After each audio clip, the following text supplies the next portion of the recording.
Hey, church family, have you ever been in a situation where you were in a hurry, but God was not?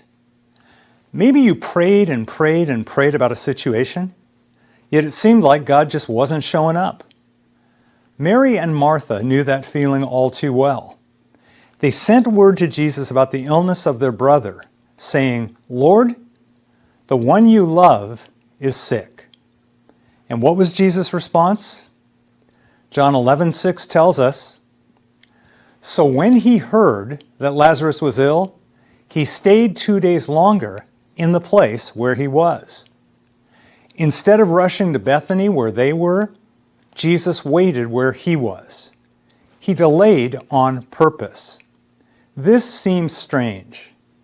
Mary and Martha knew that if Jesus had been there, it would only have taken a word or a touch, and their brother would have recovered. And yet Jesus delayed. To them, that delay might have looked like indifference. To us, it can feel the same way when we're waiting for God to move. By the time Jesus did arrive, their brother Lazarus had been in the tomb 4 days. And that detail is significant.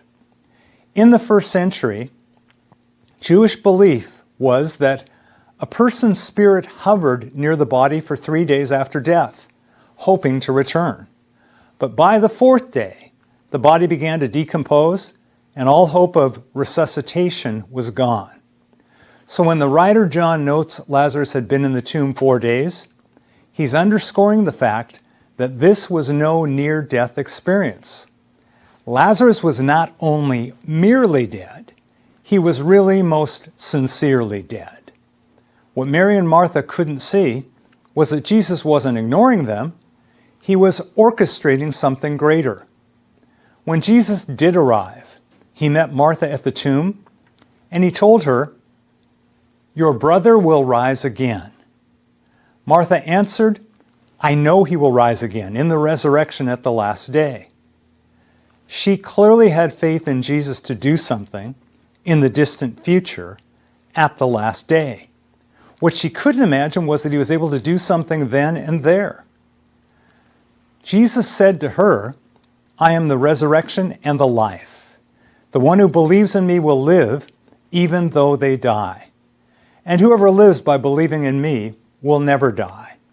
And then he made it personal. He said to her, "Do you believe this?"